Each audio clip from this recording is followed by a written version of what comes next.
दोस्तों नमस्कार। जय श्री कृष्णा। आज फिर आपके साथ गीता स्नान करने का मौका प्राप्त हुआ है।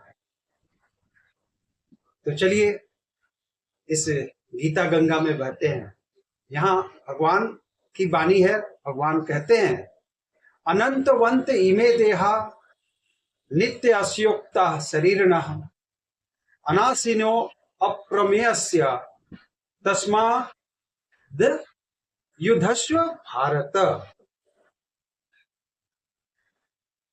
अर्थात अविनाशी, अप्रमेय तथा शाश्वत जीव के भौतिक शरीर का अंत असंभावी है। भौतिक शरीर स्वभाव से ही नाशवान है। यह तत्क्षण नष्ट हो सकता है और 100 वर्ष बाद भी। यह केवल समय की बात है। इसे अनंत काल तक बनाए रखने की कोई संभावना नहीं है। किंतु आत्मा इतना सूक्ष्म है कि इसे शत्रु देख भी नहीं सकता, मारना तो दूर रहा। जैसा कि हम लोगों ने पीछे भी बात की है, यह इतना सूक्ष्म है कि कोई इसे मापने की बात सोच भी नहीं सकता। अतः दोनों ही दृष्टि से शोक का कोई कारण नहीं है।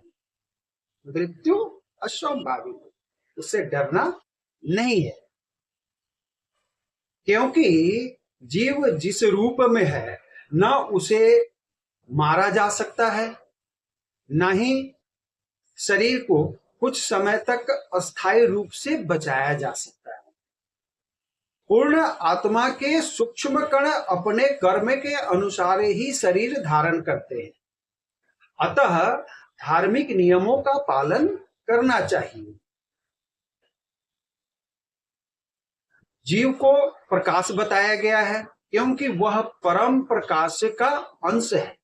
जिस प्रकार सूर्य का प्रकाश सारे ब्रह्मांड का पोषण करता है, उसी प्रकार आत्मा के प्रकाश से ही भौतिक देह का पोषण होता है। जैसे ही आत्मा इस भौतिक शरीर से बाहर निकलता है, शरीर सड़ने गलने लगता है। अतः आत्मा ही शरीर का पोषक है। शरीर अपने आप में महत्वहीन होता है। इसलिए यहां पर भगवान कहते हैं, अर्जुन को आदेश देते हैं कि तुम युद्ध करो। यहां एक श्लोक और आता है, य एनम वेति हंतारम यश्चैनम मन्यते हतम उभौ तौ न बीजानितो नायम हन्यति न हन्यते। जो इस जीवात्मा को मारने वाला समझता है तथा जो इसे मरा हुआ समझता है, वे दोनों ही अज्ञानी हैं। क्योंकि आत्मा न तो मरता है और न मारा जाता है।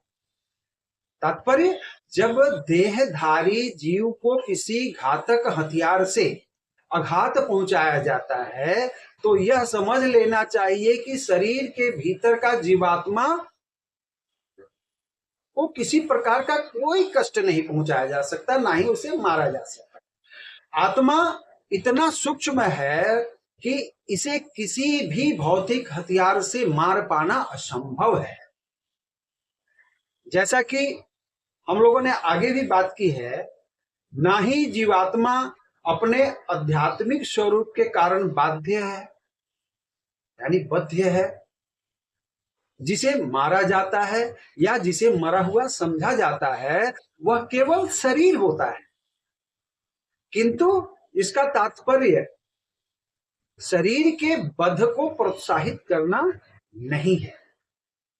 यहां पर भगवान ठीक एक श्लोक में कहते हैं, क्या न जायते म्रियते वा कदाचित कदाचिन्नाय भूत्वा भवित्वा न भुवः अजयो नित्यः शाश्वतो अयम पुराणो न हन्यते हन्यमाने शरीरे। आत्मा के लिए किसी भी काल में न तो जन्म है न मृत्यु है। वह न कभी जन्मता है न जन्म लेता है, न जन्म लेगा। वह अजन्मा, नित्य, शाश्वत, पुरातन है। शरीर के मारे जाने पर वह मारा नहीं जाता। नैनम छिंदन्ति शस्त्राणि नैनम दहति पावक न चैनम क्लेद्यंतापो न शोष्यति मारुत। जय श्री कृष्ण। राधे राधे।